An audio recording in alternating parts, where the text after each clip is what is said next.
Le changement dont vous parlez, ça va être le dernier volet de cette série d'émissions. D'accord. Vous arrivez de Soweto. Vous préparez pendant 24 heures votre rapport. Comment est-ce que le président Houphouët-Boigny vous a reçu? Alors, quand vous étiez allé chez lui pour lui rendre compte, d'abord, il est arrivé comment? Est-ce qu'il était satisfait? L'accueil, l'ambiance? Oui, alors, vous savez, j'avais des rapports très poussés avec le président Houphouët-Boigny. Tout le monde le sait en Côte d'Ivoire. J'étais presque comme un fils du président Houphouët. Et les Ivoiriens racontent qu'une fois le président Houphouët devait faire un remaniement. Il a dit il y aura un remaniement, mais il y a un de mes ministres qui sait qu'il n'est pas concerné par ce remaniement. C'est vous qui étiez... Mais il a dit mon nom carrément devant tout le monde, devant le Conseil national, c'est-à-dire la salle pleine, des pas perdus. Et tout le monde a dit, mais c'est pas possible. Qu'est-ce que c'est une fois à donner à boire à son papa Baoulé pour le... Vraiment, bon. Donc, il y avait des rapports un peu particuliers, très, très, très forts. Donc, quand je suis arrivé, il savait, puisque je lui rendais compte presque au téléphone, presque tous les 2 jours, de toutes les étapes. Il savait déjà à peu près. Mais il a tenu à parler longuement avec moi et me dire, il est allé plus loin que la visite. Il a presque prévu ce qui allait se passer. En cela, je dis toujours que c'est un visionnaire. Il savait que quelques années après Mandela sortirait. Il le savait. Malheureusement, quand Mandela est devenu président de la République, en 1994, il était déjà mort. Mais son apport à la libération est patent. Et Mandela s'est rendu à Yamoussoukro dès sa sortie de prison. C'est pour tout vous dire. Donc, à cette rencontre, quand il nous a reçus, mais je l'ai surpris en lui remettant le reste de l'argent de mission qu'il m'avait donné. J'ai sorti... Ça alors? Oui, absolument. Il m'a dit que c'est la première fois qu'un ministre faisait cela. Je suis revenu de l'Afrique du Sud. Je lui ai dit, voilà, on nous a reçus partout. On nous a logés, on nous a nourris. On n'a presque pas eu de dépenses.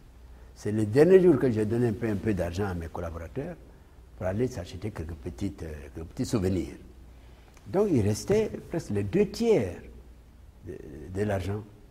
Et il m'a dit, mais qu'est-ce que c'est? J'ai dit, oui, c'est pour vous dire qu'ils nous ont vraiment bien reçus. Ils n'ont pas eu de dépenses à faire.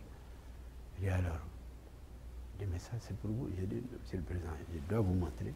Et je ferai de ça ce que vous voudrez. Bien m'en a pris parce que mon arrivée ici a coïncidé avec un drame qui se produisait dans ma région là-bas. C'est des femmes qui répiquaient le riz dans les rizières et l'eau a monté subitement et on a perdu 5 femmes avec la montée brutale, soudaine. Il m'a dit, bon, allez directement là-bas à ce village et réunissez-les. J'avais près de 15 millions. Vous remettez, vous dites de nos familles touchées, ils seront très, très touchés. C'est ce qu'on a fait.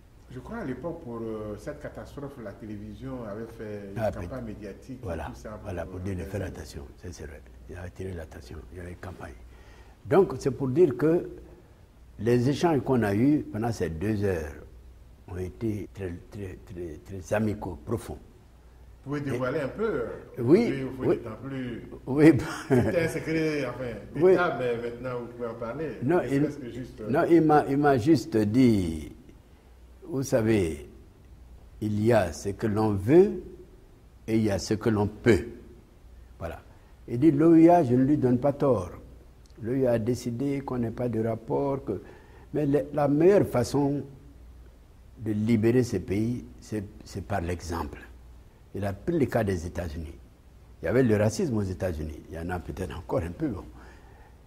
Il a dit, écoutez, dès que les Africains indépendants noirs sont arrivés aux États-Unis, aux Nations Unies, les ambassadeurs à l'ONU, les ambassadeurs à Washington, tout ce monde, de toute l'Afrique, vous ne croyez pas que leur présence aux Nations Unies, leurs interventions, montrer de quoi ils sont capables, et leurs relations avec les Blancs américains vous ne croyez pas que ça a eu une incidence sur l'amélioration de la condition des Noirs aux États-Unis? Et c'est vrai. C'est vrai. Tout le monde le sait. La présence des Noirs a joué un grand rôle. Et il a dit, si nous étions partis en Afrique du Sud plus tôt, tous, mais la présence indépendante, avec des ambassades installées et tout, l'apartheid aurait vécu moins longtemps. Et je crois à ça. Mais il avait prévu. Il avait dit dans quelques années, vous verrez. Donc quand ça a commencé à dégringoler, parce qu'il y a eu d'abord le petit apartheid, ou les pancartes only white, et voilà, tout ça, ça a disparu progressivement.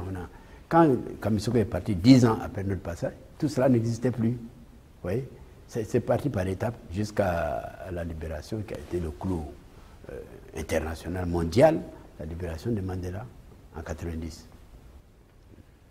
L'Afrique du Sud, aujourd'hui, pays de toutes les couleurs, c'est le pays arc-en-ciel.